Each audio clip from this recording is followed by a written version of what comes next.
Good morning and cheers. We have the coffee. So this is Diary of a Professor, Journal Entry 3, or we could call this Coffee Time with Professor Ron. All joking aside, I wanted to chat with you a little bit, and really these journals they're for me.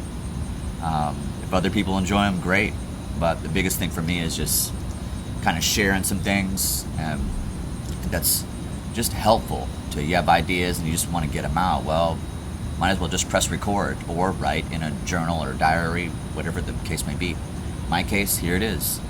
So I'm teaching music appreciation, and I'm trying to figure something out. Is learning lost? Just think about that for a minute. Is learning lost? Is all learning lost? Is there learning? Is there active learning? Is there participation? Is like, what's going on? What do we need to do to get that action Jackson, as I say sometimes? Well, we're talking about form. We're continuing our conversation on musical forms, intro to form, kind of getting the ball rolling with some more form things in music appreciation. So as I continue that part of the series, the elements of music and digging into all the different elements, melody, harmony, rhythm, dynamics, texture, form, instruments and vocals, and it's like, okay, we got to get this form flow going on a little bit more. Well, what can we do? One of the things I do is think about, well, what if we talk about something like Under the Bridge by the Red Hot Chili Peppers? We listen to it straight up, just take some notes, no preconceived notions, opinions, or ideas, just get it all down on paper. Here's the song, the group is Chili Peppers, song is Under the Bridge. Let's just listen to the song and write whatever. Just get something down. What do you think about the song? Anything. I mean, really, I just said listen to the song and write your thoughts. That was really it. And what I thought I could do to make it interesting was, okay, cool, we're done listening to the song. Go around the room, class discussion. What did you think? What are your thoughts, ideas? And then the next step after that was, of course, play the song again.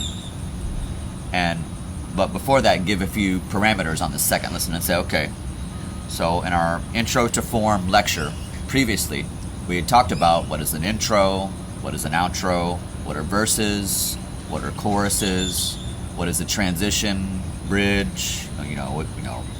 We can use transition, bridge synonymously, but they also can be used in different ways.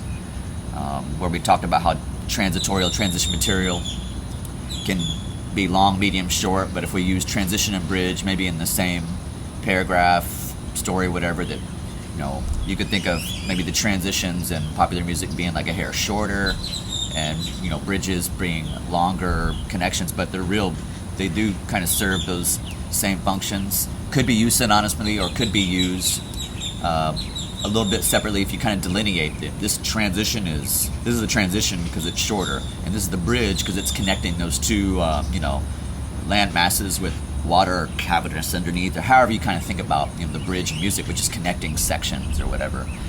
Music leading you to maybe the apex, the pinnacle, like the whoa, the song is out, it's done, kind of thing. But we can use transitions and bridges, of course, in all genre styles or forms of music. At any rate, the whole point being is like, okay, we're listening to Red Hot Chili Peppers Under the Bridge, and we're not talking about the stories yet. That's a different class. We talk about the stories behind very particular songs, and that's a common thread in all of music appreciation, where stories behind the music it's important. The elements of music, they are important. Talking about different time periods, of course, in music appreciation, Baroque, classical, romantic, etc. More, and before and beyond, of course, in those periods.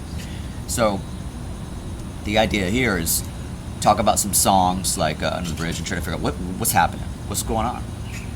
So we listen to the song with those parameters in mind in terms of all the vocabulary, intro, outro, verse, chorus, solos, transitions, these kind of things. And I think what we're trying to figure out is like, can we kind of label all that and put it in there?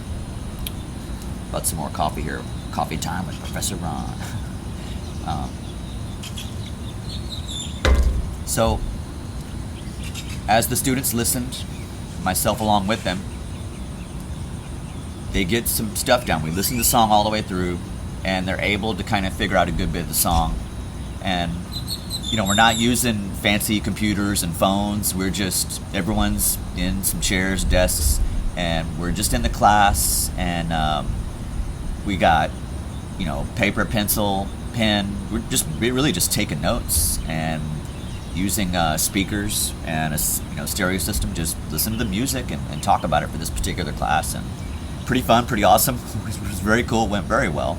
I suppose that's supposed to be safe for the end, right? But it was a pretty amazing, awesome class and super fun for all of us. When they got to the end of Under the Bridge, I tried to steer them away from the stories or anything they knew about the song, because some people know it, because the whole point in this particular class was not the story, but just getting into the form, the flow, and not worrying about scales and chords. That's not really part of the class necessarily. I could talk about that, and maybe some of them know if they play in band, maybe they play flute, clarinet, maybe they're percussionist, violinist, guitarist, bands. They sure, all that stuff's like really cool. But I think the big thing is we enjoy the nature, cars, the birds, everything, trees, sound, buzzing. Outside, it's kind of cool hanging with you out here. So really, it wasn't about right or wrong. What I was trying to get them to think about is, do you hear where the intro is? Do you hear where the verses are and the choruses are? And do you know what's going on in the song? Can you use those vocabulary words we've talked about in class and basically apply them to that particular song? And the whole heart of the matter was, if you can do it to Under the Bridge by the Red Hot Chili Peppers, then you'll have a much easier time and maybe a more enjoyable or fun time doing that in something like Mozart's Night Music or Beethoven's Symphony 5. Maybe you'll have a more enjoyable time doing this in Hector Berlioz's Symphonie Fantastique, Spring by Vivaldi. Maybe Bach's Concerto Grosso number 5, Movement 1. You would think it'd be far-fetched, but if you can figure out like where the melodies are and where the solos are and train your ears to find those, maybe these different voices of soprano, alto, tenor, bass, and of course more voices in that, you're getting practice at kind of figuring things out, melody and harmony and rhythm and solos and what's going on with the form. Like you're kind of, it's pretty helpful, at least I hope it is. So we talked about what was in the song, and we were able to figure out, okay, cool. And the Red Hot Chili Peppers Under the Bridge, it starts off with an intro. So in that intro, you have John Frusciante just playing some wicked guitar. It's killer. You go from that intro and the song, and then after that, you're going to get, of course, Anthony comes in with the verse. Now, I didn't give him any of this, and it's going to keep going in terms of the flow of the form, but they were able to pick out that, hey, there is an intro, outro. The challenge was they kind of got lost in, they couldn't figure out like all the verses, or was the last thing I heard a chorus, but that's why they're there. Like, they're there to learn. So they all kind of figured out, hey, I knew where the verse comes in, but it was hard to kind of figure out where them transitions were, or is there some kind of counter chorus in there or whatever. It kept leading them to try to figure out, more about what the song is about, and certainly that's a tough thing to kind of push back on or hold, like, hey, look, we're going to save the story for another time. But we had great conversation on talking about, what is the drummer Chad Smith doing on those transitions? When Chad Smith is playing them transitions in between verses, can you hear like what's happening with the guitar and how it changes? So in these different transitions in the song, there are points where there's a little more action happening, maybe on the drum set, or different timbral sound effects happening on the drum set. But there's also some ever so slightly different guitar things happening in the song, even in the transitions. But even as much as when you get to the outro and you have, John and Flea playing together at the very end, many students might even miss that Flea, like the bassist, is actually playing in the end. And if you kind of just, I don't want to say ignore John because he's amazing, but if you just focus on that bass line at the end of the song, like you may have not known it was there, and it's just, man, it is really cool. And there's one part in the song where it's, people call it, is it the bridge, is it the counter chorus, is it the secondary chorus? I don't see wrong answers. Now, what you have going in the song and what we eventually got to in the discussion as listening to it and having that class discussion was, it wasn't active learning in the sense of everybody coming up to the room or bringing single students up the room. What made this truly active and interactive was listening actively first, and then having, like, I'm asking the students questions, and I'm piggybacking off of things maybe that they say, and then other students are kind of chiming in. It gets really exciting, so I think, all learning is not lost, and active learning can be in all kinds of modalities. Active learning doesn't have to be a shenanigan. Active learning doesn't have to be where, goodness, you give them an assignment and just walk around. Active learning is participatory in whatever mode or flow that you do. Let's do a quick recap on the form for Under the Bridge by the Red Hot Chili Peppers.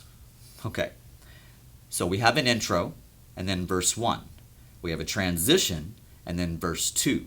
We have another transition, and then we've made it to the chorus. Yes! All right, then we get another transition, and then verse 3. Another transition, and then, you guessed it, the chorus again. After that, we're going to get the bridge, another transition, secondary chorus, and we've made it to the outro. Isn't that pretty cool? Well, that's all I have for today. I'm Professor Ron. Thanks for watching. Enjoy your life, enjoy the music, and I'll see you in the next one. Bye, everybody.